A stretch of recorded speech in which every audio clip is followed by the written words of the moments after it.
counting my bullets, I'm loading my clips. What's up, y'all? I ain't been live in a minute. Y'all see me in the studio. Dread hair. I've been rocking my dreads this season. Niggas been counting me out. What's good? Y'all see me in the studio. That's how we about to get it poppin'. Y'all know we got this show coming about my dude spit bars, all truth, no kid out.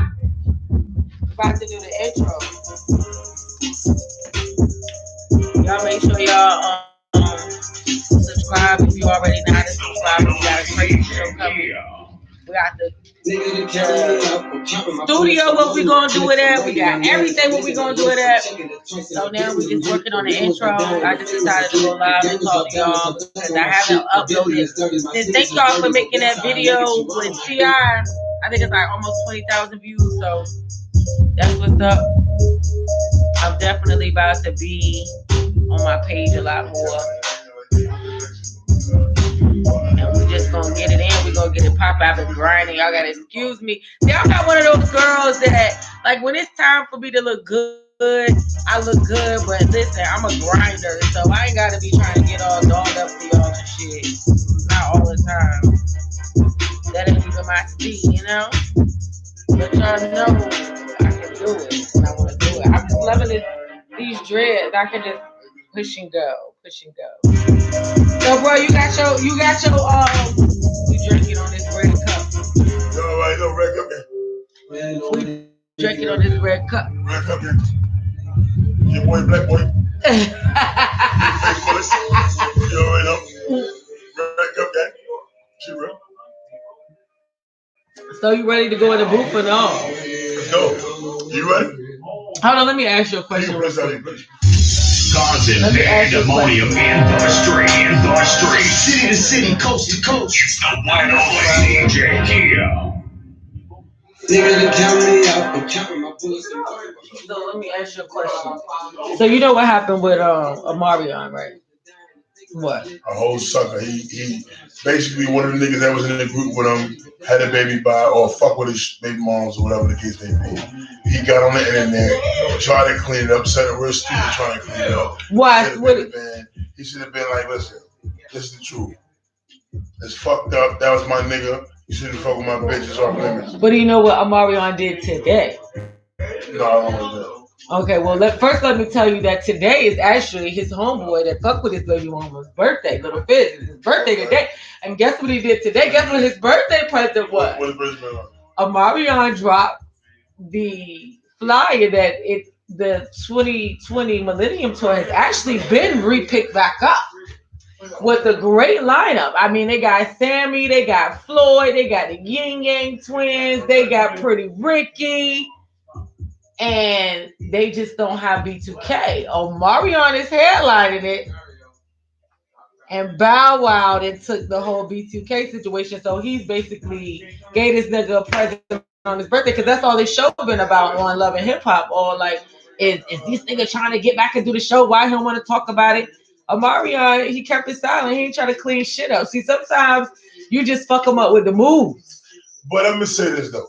In all due respect, when the question was posed to Omarion, like, he should have been honest. What did he say? He wasn't honest. He said, I'm happy for him. I think they should change the narrative. What's wrong with that? Because in the same vein, you cannot say things like, she's the mother of my children, so if whatever affects my children affects her or vice versa. And then in the same vein, act like you're cool with it. If he stepped on some toes... This is the thing, though. And this is something that I never learned about their relationship. Right? These niggas never chilled with each other for real. And now that for some reason, I don't know why this week, I guess my daughter was sick and she had me watching the Temptations all week and shit. I was watching how these groups, especially these men's groups, they had a lot of shit going on. And it was a lot of shit about fucking the same women. And they really... Like Eddie Kendrick said, I watched an interview. He said he met Berry Gordy 3 times. You would have thought that Berry Gordy, he's the owner of Motown and how the Temptations. He said he only met that nigga 3 times because he didn't like him. And Barry Gordy was the type of nigga that if he couldn't control you, he ain't really want to have nothing to do with you anyway. All right, so now you take that. Barry Gordy is a nigga, right? You hear me? A1, a whole man. I'm gonna tell you why he a man. Because he do not make apologies for who he is. That man only met Barry Gordy 3 times. Right. Barry Gordy could have met the man more than 3 times if he wanted to, because Barry Gordy is with the I get you, but no, Eddie Kendrick said he didn't want to fuck with. He was like, it was times that he could have went to where he was. This was his boss. And he didn't go either. Because he was just like Eddie Kendrick was the nigga that told Otis, like, if you kick your fucking Paul out of the group, because this nigga battling, and this something I ain't even know from the movie. Like, they just made it seem like Paul was a drunk. This nigga was battling sickle cell. Okay. You know what I'm saying? And so they just made it seem like that was something they left out of the movie. I just learned that the whole time this nigga had sickle cell. He was the man that didn't even take a drink at first, and then the sickle cell started beating his ass, and then he started drinking heavy. You know what I'm saying? But Eddie Kendrick was loyal to the nigga because this is the nigga he started with. I said, man, you gotta do that. And so he was like, well, look, okay, we let David Ruffin go. But nigga, who you keep letting who you for the group? Like who, you know what I'm saying? And that's a band. But back then to get off the topic, what Omarion didn't do was he didn't let his nuts scrape the ground. Because at the end of the day, regardless of what, if you have any ill feelings or any fucked up thoughts about what they got going on, you let it be known. You don't have to be disrespectful. You don't have to be distasteful, but you should be honest because you're a grown-ass man. I feel like when you're addressing something in the public, people take it to be a different way and they blow it up and they turn a lot of shit around. So sometimes addressing shit in the public just is not, you know what I'm saying? But if it's right asked in the public, this is how I look at it. Let's look at a relationship. Like you and I, we have a relationship. If Miss Parker asks Boss a question, it is my obligatory duty to tell you the truth, period. Because you asked. So therefore you asked, so you want to know. He is a public figure. Unfortunately for him, his life doesn't get aired out like regular people's life gets aired out. It gets aired out publicly. So knowing that, being a man and even knowing that you have a publicist who's going to put things together to make it sound perfect for you, you should still be willing to be a man and say, yo, I'm not really cool with what's going on.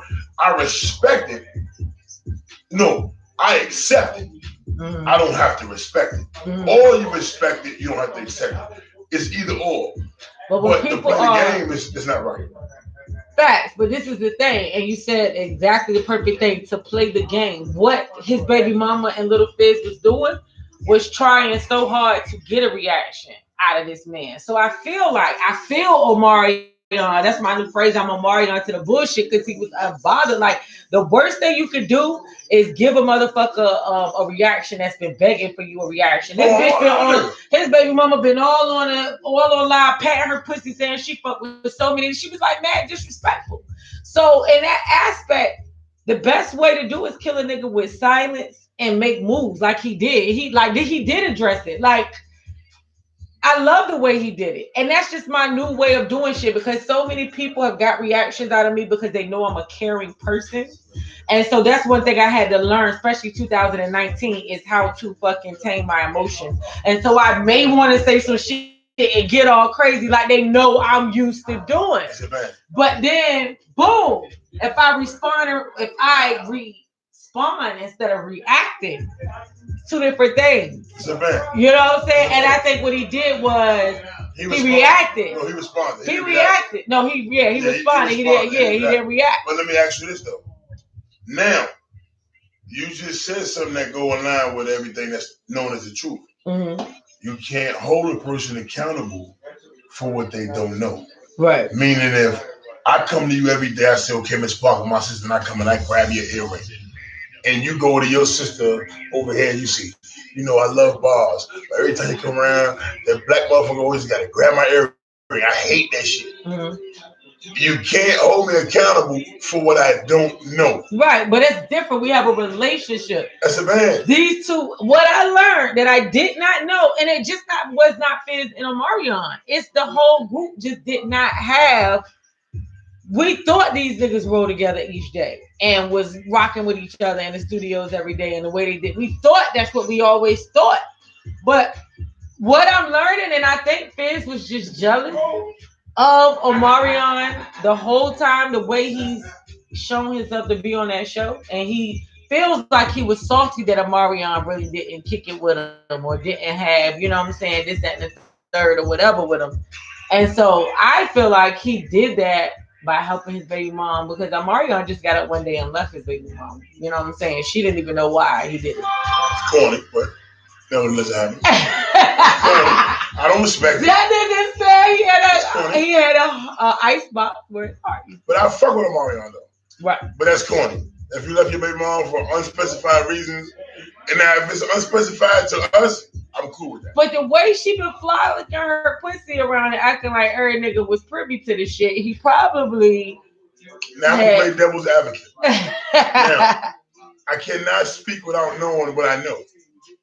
I'm an Omarion fan, and I mean that by saying I've delved into his album. I know his cuts from his first solo joint to whatever's going on now with Maybach Music, if that's even still a thing. Right. So, on his very first album, he got a song where he speaks about rapping with his brothers and not being able to be with his brothers. Mm-hmm. So, what you just said was, in reality, these niggas never had a relationship, period. So if that is indeed a band, then that song that is actually on his first solo release is a facade. On his first solo release? Yeah. The name of the song is, I'm going to tell you the name of the song. We don't get to that because we got to get to that because you brought up a valid point. Right. You did your research. You knew it was never cool. Right. So if you was never cool and y'all was never cool, it was a front for the public. A front for the public. So now, if it's a front for the public, right? Mm-hmm. With that knowledge, that means you're not only fronting now, you've been fronting then. Right. Because there's a song on Omarion's first debut album. And I'm going to tell you the name of this song. I'm going to pull it up right now so we can get to that action. So you know we don't misunderstand this. Hold on. And I fuck with Omarion. That's right. I mean, this is the thing. I've never been a B2K fan, but I've always been interested in just entertainment, music, entertainment, news, anything. I've just always had, you know what I mean, an ear for certain things. And so I've always paid attention to that. Man. And when it came out that he was dating his... See, because usually niggas always keep it and be like, it's bros over hoes. All right. Not the countries we are. Am I right or wrong with that, though? Bros over hoes. Niggas always made it seem like they didn't care if they man slept with their girl or their baby mama. But I'm going to tell you why, though. It comes about because niggas don't lay the law down as far as what they believe. Like, to use you, and I'm glad you're here. If you, my lady, right, regardless of what happens after this point, up and until this point, and even after this point, you're off limits to anybody in my team. Security, right hand, brother, whoever. Ms. Parker is not to be touched by nobody that's closely associated with Spitballs. Now, on the opposite side of that, if you're not my lady, and you someone who I just happen to be in the corner, do what we do, and my man see you here, like, yo, I'm trying to play with that. He gotta walk his own path to get to that lane. I can't put him in that lane. Right. You feel what I'm saying? He gotta walk his own path. So now, if Omarion and Fizz were never cool, then the avenue that Omarion took was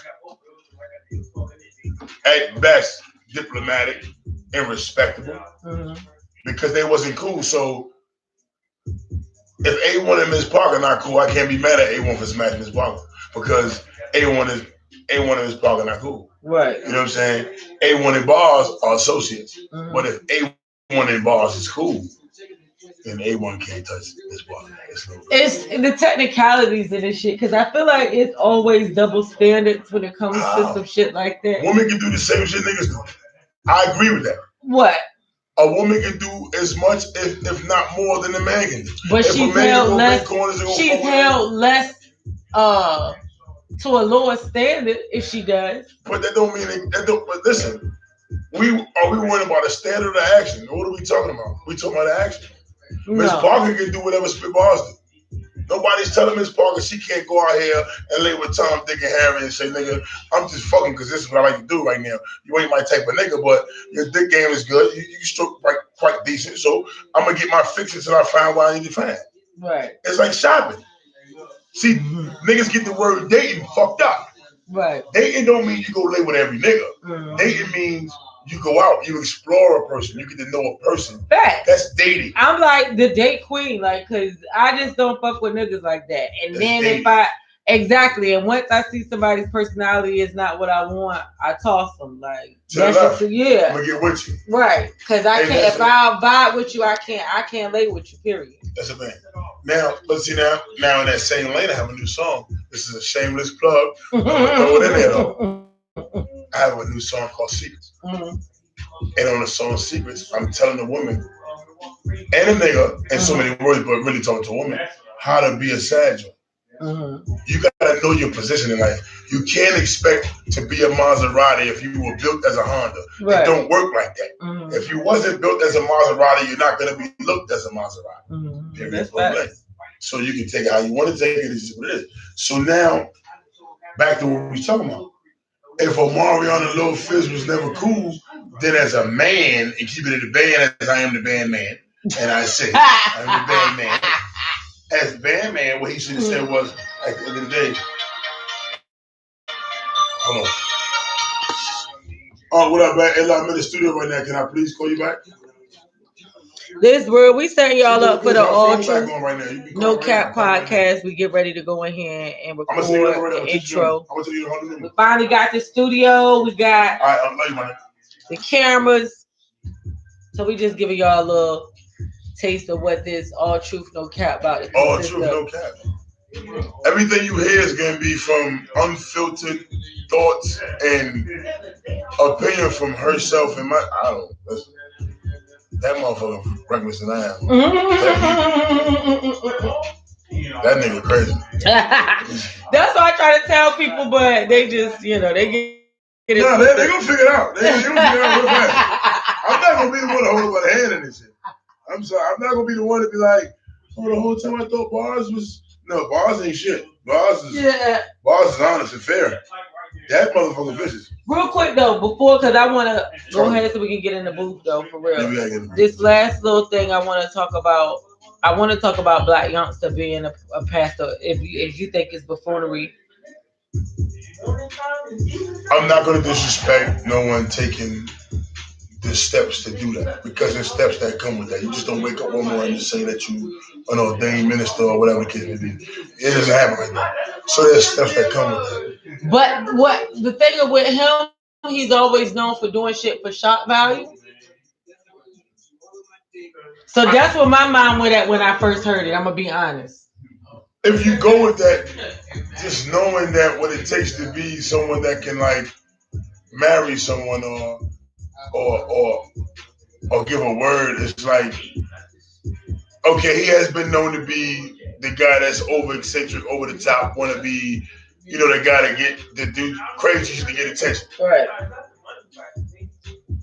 With respect to religion, I can't say he did it for that. I just can't say he did it. It's too much that come with that. And it's too much attached with that. But as everything that's been going on in religious world, even though I grew up to be a religious individual, but I've come out to be more spiritual than anything. That's not bad. I'm a metaphysics. Like tonight, I feel like it's great that we're doing this because this is a new moon. Like this is a new chapter, a new beginning. All this shit tonight, like the energy tonight that's what it's for. So it makes sense that we're doing it tonight. That's why I pay attention to certain things in the universe. Like, oh, okay, you know what I'm saying? Or certain things I do move a certain way because of how shit. That's just how I am. That's a man. But I just feel like with him doing it, I honestly, and I just heard about it. I haven't went and seen what energy he's giving right now. Like maybe I need to go to like his most recent posts and his most recent things to see where his head is at. But I mean, are you just doing this because of the energy Kanye has been receiving for having a whole gospel choir? But now if we're gonna deal with reality, now I gotta kill you right here. I have to. Think about Kanye in the beginning. Jesus walked. Right. Oh no, listen. I love what. Don't get it twisted. Like I'm one of the people that love what Kanye's doing. I'm one of the people that actually feel the energy coming from Kanye as someone who has found himself. That's the energy I'm getting from Kanye. You feel what I'm saying? But contrary to people's belief, because they're so caught up in who he married, you know what I'm saying? They're so caught up in the acts that he was doing with Donald Trump. You know what I'm saying? They call it acts. Well, I call it acts because I feel like he was acting in some sense of it. But I also, it's so perfect what we're talking about this song with J. Cole, and one of the reasons why I wanted that whole we were raised by our mamas, we come from trauma. What we do know is when Kanye West lost his mother, a lot of shit changed for Kanye. He wasn't the same. He depended a lot on his mother. You feel what I'm saying? For energy and for who he was. You feel what I'm saying? And I think, you know, his mom told him he was supposed to be one way, but as he started living this world out here without her, he felt like it was kind of impossible to be because people didn't respect somebody that gave from their heart. People didn't respect people who, you know what I'm saying, that is kind naturally. And he talks about things like this in song like Big Brother, how Jay-Z made him wait outside, shit like this. This is the things that kill his inner being, where he became a nasty individual, you know what I'm saying, at some point, because life was kicking his ass. I got this song called, you know what I'm saying, I know this life keep kicking my ass, man. You know what I'm saying? Because after life keep kicking your ass, what else you got? Certain things you become certain ways that you weren't before. You know what I'm saying? Like that's real rap. I remember when how my YouTube page got popping is because I went in on an act that I brought down here. A lot of people was like, "Oh, you was her, you would," because it's a transsexual woman, and I was calling him a he after the situation. But I always respected that person before their, you know what I'm saying, before me meeting them and coming in contact and seeing who they really were. You were just addressing them as the person that you know they are. You wasn't or presented themselves to be. That's a bad.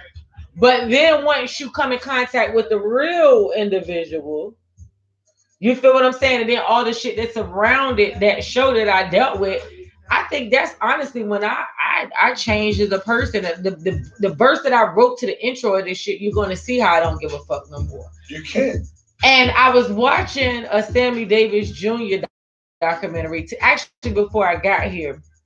And I found out, which is crazy because it goes back to we come from trauma. We raised by our mamas. Sammy Davis Jr., his mother abandoned him was 3 years old. He was 3.